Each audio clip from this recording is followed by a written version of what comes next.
And now Chapter 4, The Appearance of Sri Narad.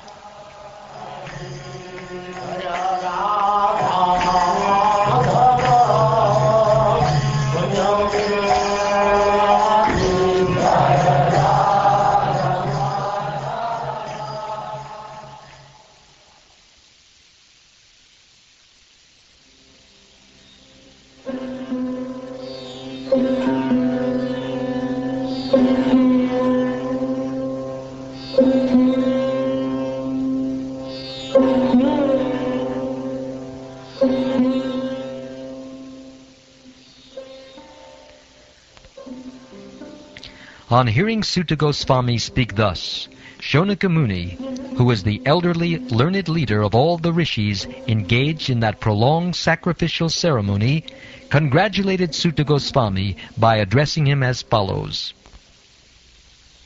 O Sutta Goswami, you are the most fortunate and respected of all those who can speak and recite. Please relate the pious message of Srimad Bhagavatam, which was spoken by the great and powerful sage Shukdev Goswami. In what period and at what place was this first begun, and why was this taken up? From where did Krishna Dvaipayana Vyas, the great sage, get the inspiration to compile this literature? His, Vyasdev's son, was a great devotee and equibalanced monist, whose mind was always concentrated in monism. He was transcendental to mundane activities, but being unexposed, he appeared like an ignorant person. While Sri Vyasadev was following his son, beautiful young damsels who were bathing naked covered their bodies with cloth, although Sri Vyasadev himself was not naked. But they had not done so when his son had passed. The sage inquired about this, and the young ladies replied that his son was purified, and when looking at them, made no distinction between male and female. But the sage made such distinctions. How was he, Srila Shukdev, the son of Vyas, recognized by the citizens when he entered the city of Hastinapur, after wandering in the provinces of Kuru and Jangala, appearing like a madman, dumb and retarded? How did it so happen that King Parikshit met this great sage, making it possible for this great transcendental essence of the Vedas, or the Bhagavatam, to be sung to him? He, Shukdev Goswami, was accustomed to stay at the door of a householder only long enough for a cow to be milked, and he did this just to sanctify the residence. It is said that Maharaj Parikshit is a great first-class devotee of the Lord, and that his birth and activities are all wonderful. Please tell us about him. He was a great emperor and possessed all the opulences of his acquired kingdom. He was so exalted that he was increasing the prestige of the Pandu dynasty.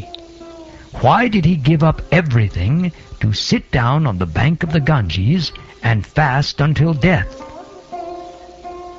He was such a great emperor that all his enemies would come and bow down at his feet and surrender all their wealth for their own benefit. He was full of youth and strength, and he possessed insuperable kingly opulences. Why did he want to give up everything, including his life? Those who are devoted to the cause of the personality of Godhead live only for the welfare, development, and happiness of others. They do not live for any selfish interest.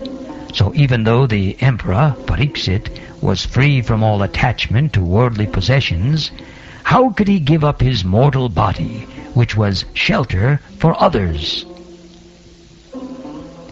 We know that you are expert in the meaning of all subjects, except some portions of the Vedas, and thus you can clearly explain the answers to all the questions we have just put to you.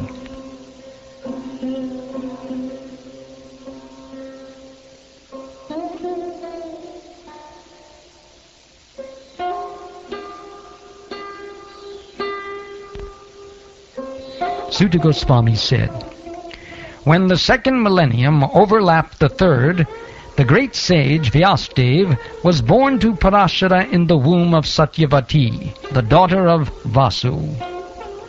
Once upon a time, he, Vyasadeva, as the sun rose, took his morning ablution in the waters of the Sarasvati and sat alone to concentrate. The great sage Vyasadeva saw anomalies in the duties of the millennium. This happens on the earth in different ages due to unseen forces in the course of time.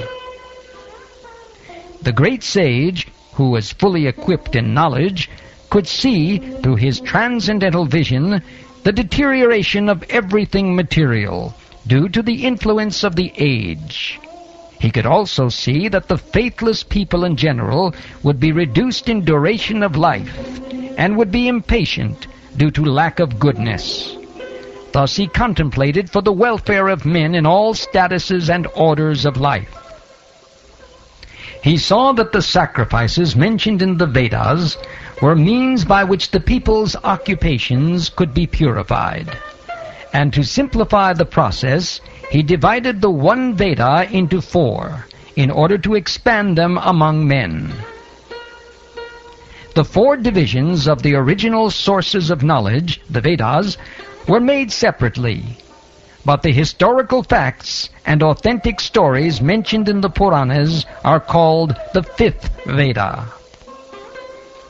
After the Vedas were divided into 4 divisions, Paila Rishi became the professor of the Rig Veda, Jaimini the professor of the Sam Veda, and Vaishampayana alone became glorified by the Yajur Veda.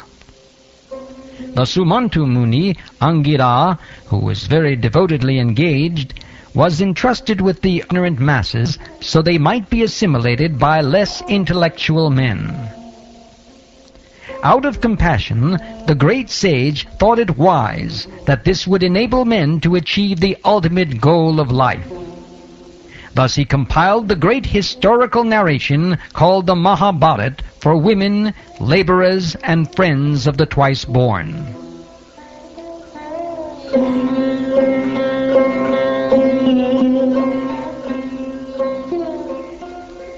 O twice-born Brahmins!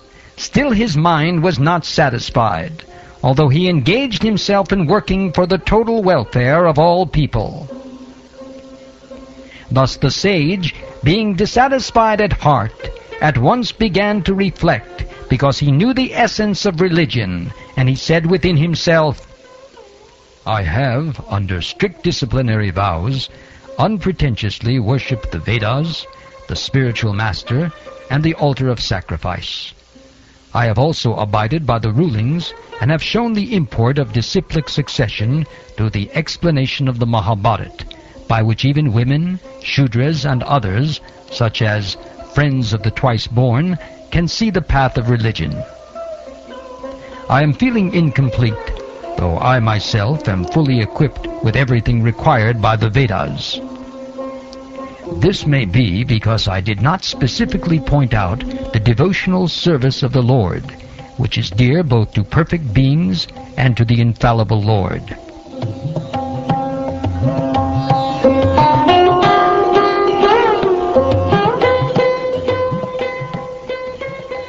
As mentioned before, Narad reached the cottage of Krishna Dvaipayana Vyas on the banks of the Sarasvati just as Vyasadeva was regretting his defects. At the auspicious arrival of Sri Narad, Sri Vyasadeva got up respectfully and worshipped him, giving him veneration equal to that given to Brahmaji, the Creator.